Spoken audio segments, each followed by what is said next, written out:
guys, for today's video, ito na yung niluto nating buro. Kung mapapanood nyo, dun sa dati kong close the door, please.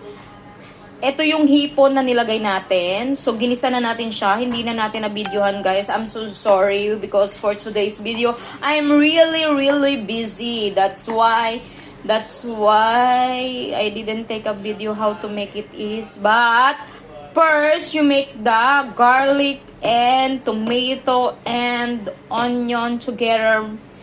Fry. Then, after you put this, all the rice. Then, until cooking until it will out the oil. And this is it. It's how it is. This is one the shrimp. You see, guys. And thank you for watching. And I love you guys. Take care.